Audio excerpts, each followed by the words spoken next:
Salam alaikum. Salam. Donc, tout d'abord, merci à ma famille de la SPO de m'avoir donné la chance de participer aujourd'hui à ce webinaire et encore de présenter les épilepsies temporales. J'ai quelques messages à faire passer. J'espère que je réussirai, Inch'Allah. Donc, Si tu peux parler plus fort. oui, d'accord. D'accord. Et si tu peux partager, vas-y.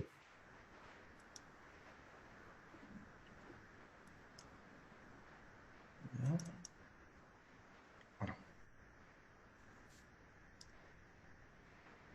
Très bien. Donc, tout d'abord, avant de commencer, je n'ai aucun conflit d'intérêt avec, notamment avec les laboratoires qui produisent les antiépileptiques. Donc, quelle est la place de l'épilepsie temporale dans la nouvelle classification de l'épilepsie, c'est-à-dire la classification 2017? Donc, l'épilepsie temporale est principalement focale, Elle peut être avec généralisation secondaire. Il y a plusieurs étiologies et la comorbidité est essentiellement représentée par les troubles neuropsychologiques. Pourquoi s'intéresser à ce sujet? Tout d'abord, l'épilepsie focale temporale est l'épilepsie focale la plus fréquente. Chez l'enfant et même chez l'adulte, elle représente 70% des épilepsies focales. La symptomatologie est atypique, donc il y a peu d'activité motrice tonico-clonique, mais essentiellement émotionnelle, cognitive, donc elle n'est pas reconnue et toujours il y a un retard diagnostique. On note également beaucoup d'antécédents de convulsions fébriles, d'où l'intérêt de ne pas perdre de vue les enfants qui ont fait des convulsions fébriles ou de banaliser le sujet. De même, c'est la première cause d'épilepsie pharmacorésistante, donc 35% des épilepsies temporales sont pharmacorésistantes. Aussi, c'est la meilleure indication de la chirurgie en matière d'épileptologie, 90% de guérison avec la chirurgie en cas de pharmacorésistance. Il y a un passage aussi de la chronicité, généralement elle peut débuter chez l'adolescent et se terminer à l'âge adulte. Donc c'est une pathologie comme le diabète, c'est une pathologie de transition, donc qui mérite une collaboration entre neuropédiatres et neurologues. Enfin, l'exclusivité, comme d'habitude en Algérie, certains CNAS exigent le remboursement uniquement des épilepsies temporales. Est-ce que c'est aussi intéressant dans le monde des épileptologues? Donc, il y a eu une cinétique de publication. Au début des années 80, c'était les classifications d'épilepsie. Par la suite, le traitement classique, les nouveaux antiépileptiques.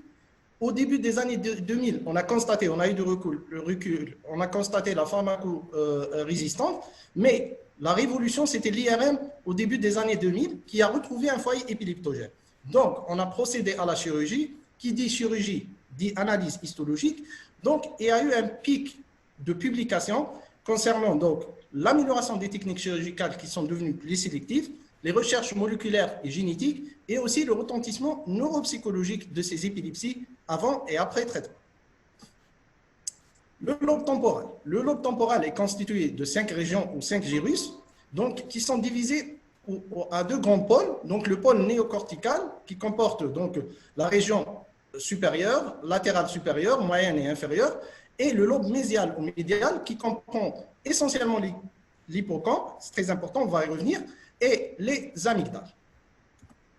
Quelles sont les fonctions du lobe temporal? Donc, c'est un lobe qui assure la cognition, la mémoire, les sens et l'émotion. Donc, on retrouve plusieurs sens à ce niveau, donc la gustation, l'audition, l'olfaction, le langage parlé et la compréhension, l'émotion à travers le système limbique qui comprend tout le lobe temporal ici en rouge avec l'hypothalamus. Et enfin, l'hippocampe qui est responsable de la cognition et de la mémoire. Donc, si on revient, on voit qu'il n'y aura pas d'état de mal convulsif, qu'il y aura peu de manifestations tonico-cloniques. Les manifestations sont atypiques. Donc, si on résume, qu'est-ce qu'on peut faire avec notre lobe temporal? Tout simplement, toutes ces réactions, toutes ces émotions. Donc, c'est un lobe essentiellement émotionnel. On parle même d'un lobe spirituel. Donc, reconnaître une épilepsie temporale, comme d'habitude, il y aura l'interrogatoire, la sémiologie et l'EEG. Donc, l'interrogatoire, il faut rechercher une consanguinité, des antécédents familiaux d'épilepsie ou de maladies neurologiques, des antécédents personnels, la période périnatale, des convulsions fébriles surtout, des infections du système nerveux central et la description des crises. Donc, l'âge de début, le type, le facteur déclenchant.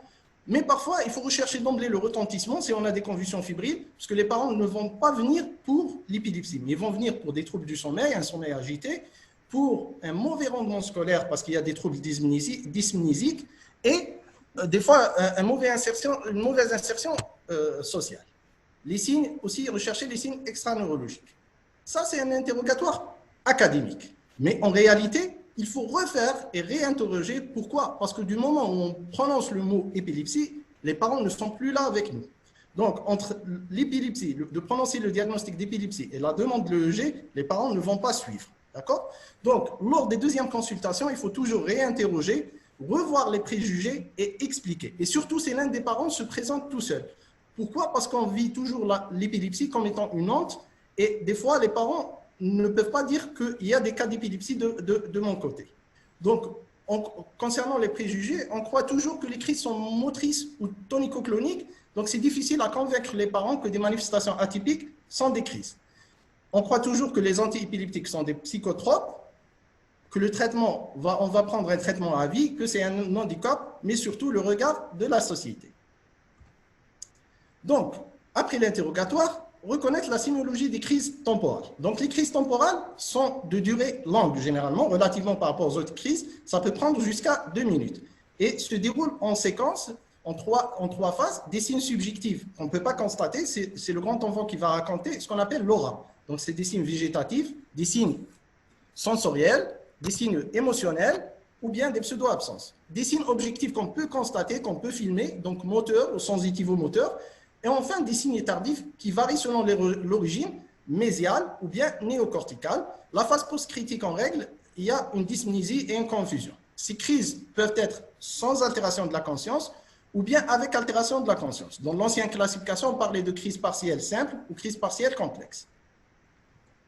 Donc, on va débuter la description de ces signes. Il y a les signes subjectifs, ce qu'on appelle aura. Donc, il y a 4 types. Donc, il y a les troubles végétatifs. C'est surtout la sensation de pesanteur épigastrique ascendante. Donc, on peut avoir des nausées, tachycardie, palpitations et sueur. On peut avoir comme aura des signes cognitifs dyspnésiques. Donc, c'est la sensation de déjà vu ou déjà vécu, déjà entendu. Ce qu'on appelle un état de rêve ou dream state, donc c'est-à-dire défilement des scènes devant les yeux. On peut avoir des signes émotionnels, c'est surtout la peur, l'angoisse, joie, donc parfois tristesse, et des signes sensoriels. Des signes sensoriels parce qu'il y a plusieurs sens qui se développent au niveau du lobe temporal. Donc on peut avoir des illusions. L'illusion, ça veut dire la déformation de la réalité, c'est-à-dire voir un objet en double, plus grand, plus petit, ou bien des hallucinations, c'est-à-dire imaginer quelque chose qui n'existe pas. Ces hallucinations peuvent être soit visuelles, ou bien olfactives, ou bien auditives, ou autres gustatives.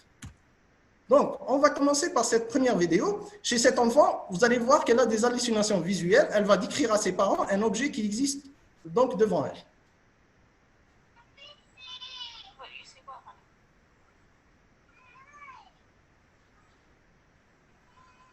Elle va pointer au doigt l'objet qu'elle est en train de voir et qui n'existe pas. Elle demande à ses parents de lui ramener cet objet. Donc ça, c'est l'aura. Voilà, elle est en train de montrer l'objet.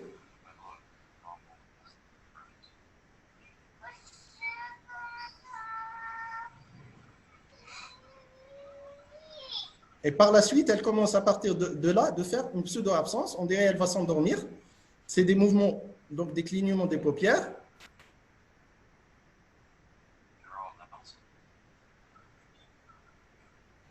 Et par la suite, elle va commencer des automatismes gestuels simples. Donc, elle pointe les yeux. Donc, généralement, la majorité des automatismes gestuels, c'est dirigé vers la face ou le cou. Voilà. On va passer sur la deuxième vidéo, c'est le dream state, donc l'état de rêve. Donc, la vidéo n'est pas importante, mais il faut surtout entendre cet adolescent qui va décrire ce qu'il est en train de voir comme rêve.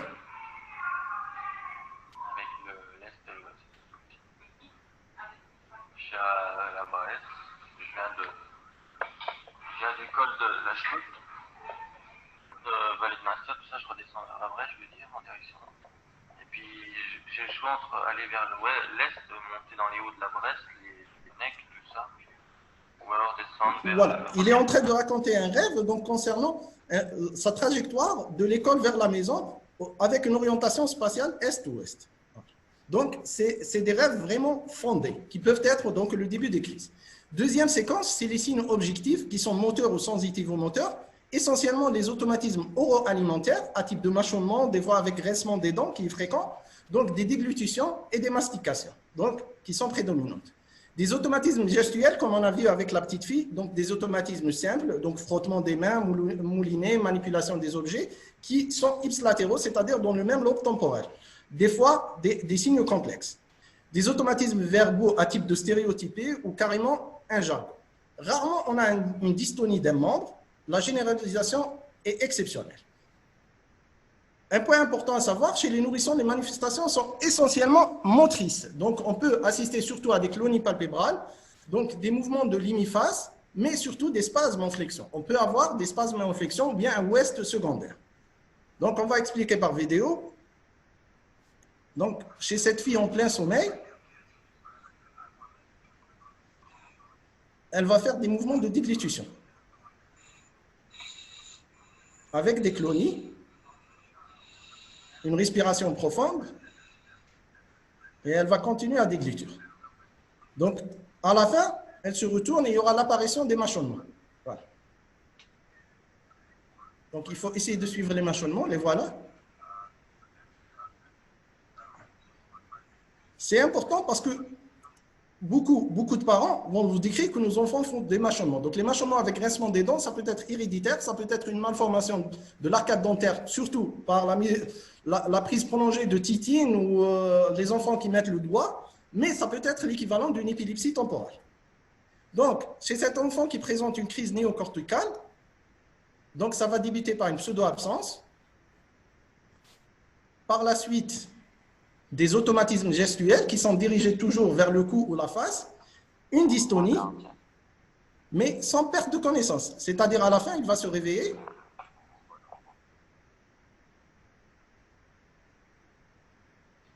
Voilà, il est conscient. Il va se réveiller et il va présenter des automatismes donc oro-alimentaires. C'est typique d'une crise temporale néocorticale. Donc, ça, c'est un autre type de crise temporale. Donc, il y a la pseudo-absence, la gestuelle, donc du même côté, une gestuelle simple, et on dirait qu'elle est en train de chercher quelque chose. Des fois, les parents prennent ça pour de mauvaises manières ou autre chose, surtout que l'enfant est conscient.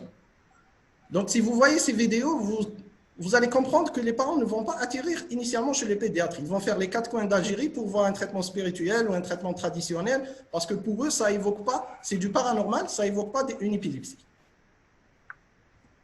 On va passer au cas du nourrisson. Donc, le cas du nourrisson, c'est essentiellement des clonies palpébrales, des mouvements de l'hémiface et une salivation avec parfois des spasmes. Donc, des fois, les parents prennent ça pour des coliques. Voilà. Des mouvements de mâchonnement et de déglutition avec hypersalivation, et on dit que l'enfant, on dirait que l'enfant est gêné. On peut avoir aussi des spasmes, donc typiques, mais les spasmes, généralement, en matière d'épilepsie temporale, sont un peu tardives. Elles vont survenir autour de 9 mois, 1 an. Voilà. Voici le premier spasme.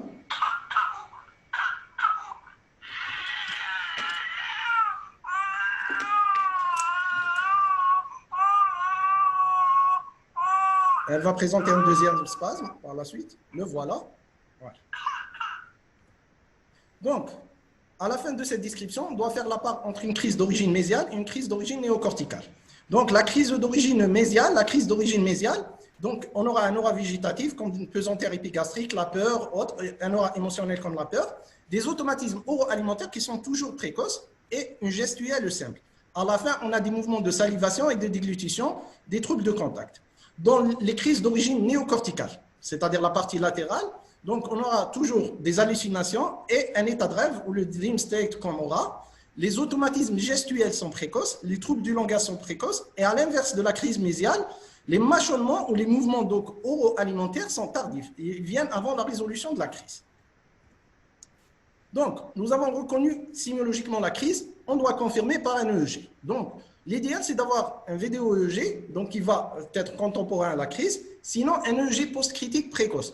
Donc, la notion de demander un EEG intercritique 1 mois après, c'est pour les convulsions fébriles, mais non pas pour une épilepsie temporale. Pourquoi? S'il convulse aujourd'hui, on fait le EEG demain, donc on va trouver avec précision le foyer responsable. D'accord? Plus on tarde, plus on risque de ne pas trouver le foyer responsable. Donc, on peut aussi pratiquer un EG intercritique et le stéréo-EG qui est réservé en péropératoire ou en préopératoire avec électrode intracrânienne pour localiser le foyer épileptogène. Donc, au bout de cette partie, il faut reconnaître que le diagnostic d'une épilepsie temporale est principalement clinico-électrique, c'est-à-dire l'interrogatoire, la description des crises et un EEG. Donc, l'EEG va retrouver un foyer temporal. Donc, en matière d'EEG, il faut savoir que tout ce qui est impair est gauche, tout ce qui est pair est à droite avec des dérivations centrales. Donc, généralement, à gauche, c'est en haut, en bas, c'est à droite. Donc, ici, on trouve un foyer temporal, donc qui peut être bilatéral, qui peut être juste centrotemporal, donc selon le type de crise. L'IRM est crise temporale. L'IRM n'est pas utilisé pour le diagnostic positif, mais pour le diagnostic étiologique et topographique. Donc, il est indiqué dans toutes les épilepsies temporales, sauf l'épilepsie bénigne à pointe centrotemporale. On va y revenir. Donc, il permet un bilan étiologique, donc retrouver une dysplasie corticale, une tumeur, une anomalie vasculaire, et aussi dans le bilan préopératoire, mais une IRM fonctionnelle, c'est-à-dire de perfusion, de diffusion, avec plus de précision. Actuellement, on utilise même l'IRM péropératoire. Donc, quelles sont les conséquences neuropsychologiques d'une épilepsie temporale? Essentiellement, avant et après traitement, ça peut être les troubles de mémoire, donc surtout la mémoire récente, la mémoire verbale, ce qui entraîne des troubles d'apprentissage. Ces enfants ont une labilité émotionnelle, les parents vont le décrire, ils sont trop sensibles.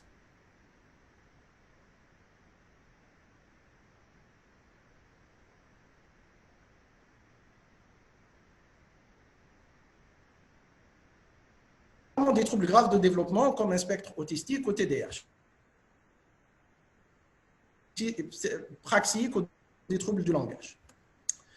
Donc, quelle est la classification étiologique des épilepsies temporales? Donc, après l'EEG, on aura soit une épilepsie temporale pure, c'est-à-dire uniquement au niveau du lobe temporal, donc qui peut être primitif, c'est l'épilepsie temporale à pointe bénigne à pointe centrotemporale, ou bien lésionnelle. On trouve un foyer épileptogène à l'IRM, la dysplasie corticale qui est dominée par la sclérose hippocampique, ou bien une tumeur, ou bien une malformation vasculaire. Deuxièmement, rarement cette épilepsie peut faire participer d'autres lobes du cerveau. Donc, on a l'épilepsie temporale épileptique plus, ou bien l'épilepsie temporale plus, qui est au niveau du lobe temporal, mais jonctionnelle, elle fait participer des faisceaux des autres lobes. Et l'épilepsie généralisée, qui peut être syndromique comme le syndrome de Dravet, ou bien une encéphalopathie épileptique. Donc, l'épilepsie bénigne à pointe centrotemporale, donc généralement, elle est à prédominance masculine, elle survient en 3 et 13 ans, avec un pic autour de 5 à 8 ans. Donc, elle est très fréquente, c'est 15% de l'ensemble des épilepsies. Donc, généralement, c'est des épilepsies rythmées par le sommeil, soit au début de l'endormissement, soit au réveil, avec des manifestations donc, qui sont oro-alimentaires et de l'hémiphase. Donc, rarement des manifestations toniques. Donc, l'EEG va retrouver des pointes lentes en début d'endormissement et qui vont devenir plus fréquentes au cours de l'endormissement. Donc, elle est dite bénigne parce qu'elle disparaît généralement autour de l'âge de 13 ans. Donc, généralement, on propose l'expectatif. Si les crises deviennent plus fréquentes, on peut proposer un traitement d'épilepsie focale. Donc, on va voir sur cette vidéo. Voilà. Donc, il a débuté son sommeil.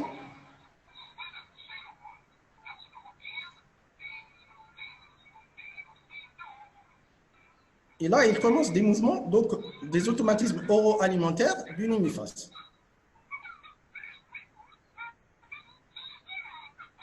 Maintenant, voilà. Mais vous voyez qu'il est conscient, qu'on peut rapidement le reprendre et le réveiller. Voilà, il tient la main, il se réveille. Voilà, ça survient généralement au début de sommeil ou bien au réveil le matin. Donc, ça, c'est l'épilepsie donc primitive. Deuxièmement, l'épilepsie temporale pure qui est lésionnelle. Il y a une lésion alimentaire qui est caractéristique, qui est le foyer épileptogène, qui est la dysplasie focale. Cette dysplasie focale est classée en 3 types. Donc, il y a une dysplasie, le type 1, ça touche les terminaisons nerveuses, le type 2, les neurones, et le type 3, les organes comme l'hippocampe. Pourquoi c'est important? Est-ce qu'il y a une répercussion? Oui, on sait bien que le type 1 est responsable généralement des crises du nourrisson avec des manifestations motrices et spasmes. Le type 2 donne des crises plus fréquentes et le type 3 est responsable d'une pharmacorésistance. Donc, comment se produit cette dysplasie focale ou bien cette sclérose hippocampique? Donc, la lésion de base et l'inflammation chez des sujets qui sont prédisposés génétiquement, des enfants prédisposés génétiquement qui produisent plus de facteurs excitateurs et moins de facteurs inhibiteurs, l'inflammation va provoquer la dysplasie focale, la sclérose hippocampique. Donc, l'hippocampe est un organe richement vascularisé et la vascularisation est fragile. Donc, il est sujet à faire des hémorragies, notamment en cas de souffrance, de prématurité, de malformations comme le cavernome ou l'anévrisme, qui va libérer l'hémosiderine, qui est un facteur pro-inflammatoire. Donc, c'est un cercle vicieux. Deuxièmement, on peut avoir l'inflammation directement lors des convulsions fébriles. Si vous vous souvenez, lorsqu'on fait un scanner, on faisait un scanner après convulsion fébrile, on trouve toujours un œdème cérébral. Donc, l'œdème cérébral, c'est inflammatoire, c'est lui qui va provoquer les lésions sur l'hippocampe. Notamment les infections néonatales, par exemple les chorioamniotiques, et les lésions tumorales qui s'entourent de l'inflammation qui va provoquer la dysplasie focale, qui est le foyer épileptogène en matière d'épilepsie temporale. On va passer. Donc, concernant les études génétiques sur la biologie moléculaire, on a montré que chez les nourrissons qui convulsent, ils ont plus de facteurs excitateurs, donc qui sont retrouvés même dans le lait maternel. Et pour l'épilepsie temporale, on a vu chez le grand enfant qu'il a moins de facteurs inhibiteurs. Donc, les autres causes lésionnelles, les tumeurs, donc, généralement sont de bas grade, comme le désembryome neuroépithélial, mais ce n'est pas la tumeur elle-même qui provoque les crises temporales, mais c'est l'inflammation qui entoure la tumeur qui provoque la dysplasie focale, qui est elle, épileptogène. Les malformations vasculaires comme l'anévrisme artério-veineux, le cavernome ou bien les accidents, les AVC, vont entraîner une hémorragie et libérer l'hémosiderine qui est pro-inflammatoire. L'inflammation provoque aussi la dysplasie corticale qui est épileptogène. Pour ce qui est l'épilepsie générale, l'épilepsie temporale, avec la participation d'autres lobes, une entité à savoir, donc c'est l'épilepsie temporale plus, donc qui est une épilepsie principalement jonctionnelle, c'est-à-dire à la limite entre le lobe temporal et les autres lobes. Donc si elle est frontale, on aura plus de mouvements, donc une crise plus motrice, comme on va voir. Si elle est occipitale, donc plus d'hallucinations visuelles. Si elle est pariétale, à la jonction pariétale, on aura les paresthésies et les hallucinations. Plutôt les hallucinations gustatives. Voilà, on va passer à cette crise temporale plus qui est temporofrontale. Elle est essentiellement motrice.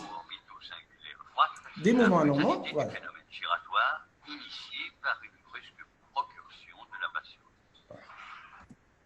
Donc, enfin, dans les épilepsies généralisées, le syndrome de Dravet, qui est une épilepsie génétique, qui est marquée par des convulsions fébriles complexes, première année de vie, donc qui va, par la suite, l'enfant à partir de 2 ans, il va développer deux choses, des épilepsies focales, notamment temporales, et une régression psychomotrice.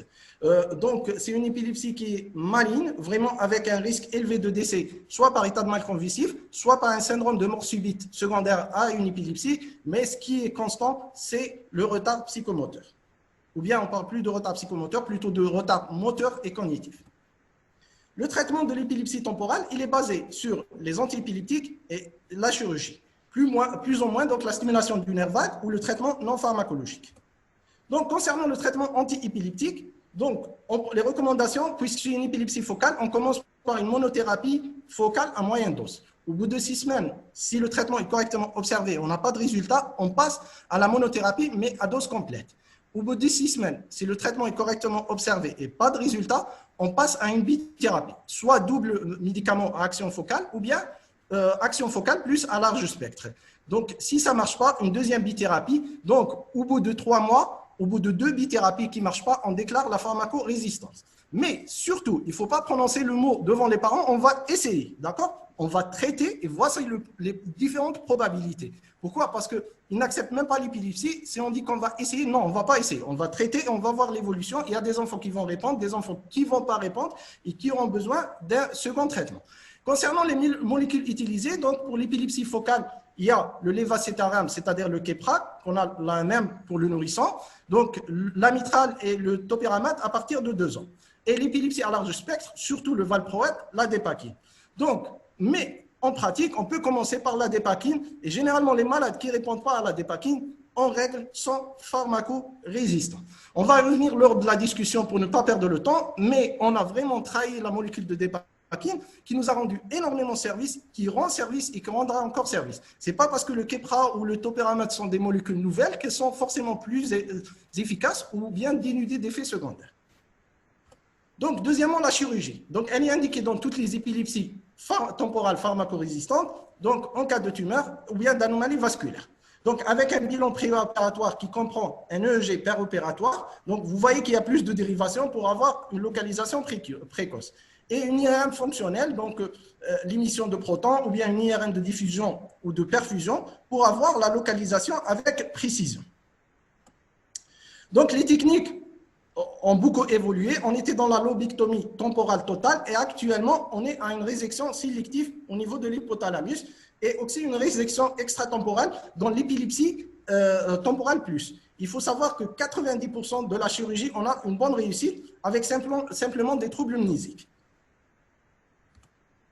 Et arrêt total des crises. Concernant la stimulation du nerf vague, c'est principalement comme le pacemaker, on va placer un stimulateur en sous-clavière donc, qui va provoquer des décharges qui vont désynchroniser l'activité cérébrale, donc empêcher l'apparition des crises. Mais il n'est pas tellement efficace, il est très utilisé chez l'adulte, donc seulement c'est 50% des crises qui vont régresser. Chez l'enfant, il est réservé aux encéphalopathies épileptiques pharmacorésistantes. Concernant le traitement non pharmacologique, essentiellement le régime cétogène, c'est-à-dire utiliser peu de glucides, énormément de lipides, produire des corps cétoniques qui ont un effet protecteur sur le cerveau. Donc, il est réservé aux antiépileptiques, aux encéphalopathies épileptiques résistantes au traitement. Mais, à ne pas oublier, on est des pédiatres, il n'y a pas de contre-indication à la vaccination en matière d'épilepsie temporale. N'oubliez pas la scolarisation. Ces enfants méritent une aide particulière parce qu'ils ont des troubles d'apprentissage, même après traitement. Et surtout le soutien psychologique de ces enfants, surtout chez un adolescent ou une adolescente qui vont comprendre la maladie, et surtout la famille. On a des mamans qui ne dorment plus le soir pour surveiller leur enfant. Donc, pour résumer, l'épilepsie, la conduite à tenir devant une suspicion d'épilepsie temporale. Donc, si on a une anamnèse et une description clinique en faveur d'une épilepsie temporale, on va pratiquer un EEG qui va retrouver le foyer temporal. Soit on est devant une épilepsie temporale du lobe isolé, ou bien il y aura la participation d'autres lobes. Dans ce cas, dans les épilepsies temporales isolées, essentiellement l'épilepsie bénigne à pointe centrotemporale, rythmée par le sommeil, un EEG qui trouve des ondes lentes centrotemporales. Donc, en règle, c'est l'expectative. Si les crises deviennent plus fréquentes, avec des troubles mnésiques, on propose un traitement de l'épilepsie focale. Donc, si par malheur, il y aura une pharmacorésistance ou bien les crises deviennent plus complexes ou apparaissant la veille, on a deux probabilités. On doit refaire le G parce que deux probabilités. Soit évolution vers des syndromes sévères, donc comme les pointes ondes continues du sommeil qui sont provoquées dans certaines études par la carbamazépine, ou bien l'endoclynphère, donc qui est une forme particulière avec une aphasie et une surdité. Donc sinon, c'était juste le début d'une épilepsie temporale avec sclérose mésiale, on doit redresser le diagnostic. Mais dans tous les cas, avec ou sans traitement, il faut un suivi neuropsychologique de ces enfants. Deuxièmement, on est en phase d'une épilepsie temporale isolée, en dehors de l'épilepsie bénigne à pointe centrotemporale. On pratique d'emblée une IRM cérébrale qui va retrouver une lésion en règle, qui peut être normale, ou retrouver en règle une lésion, soit une sclérose hippocampique, soit une tumeur, soit une anomalie vasculaire. On propose des antiépileptiques, donc jusqu'à 2 bithérapies. Donc, s'il y aura une pharmacorésistance, on passe à la chirurgie. En cas de tumeur ou de lésion vasculaire, on passe d'emblée à la chirurgie. Donc, mais dans tous les cas, il faut aussi un suivi neuropsychologique. Enfin, on est avec une épilepsie temporale mettant en jeu les autres lobes. Donc, soit l'épilepsie temporale plus qui rejoint la même conduite à tenir qu'une épilepsie temporale, mais seulement avec une chirurgie un peu plus élargie. On doit prendre les faisceaux dans les autres lobes, atteindre dans les autres lobes. L'épilepsie généralisée, donc comme le syndrome de Dravet ou l'encéphalopathie, mérite un traitement d'épilepsie généralisée associé à un régime cétogène.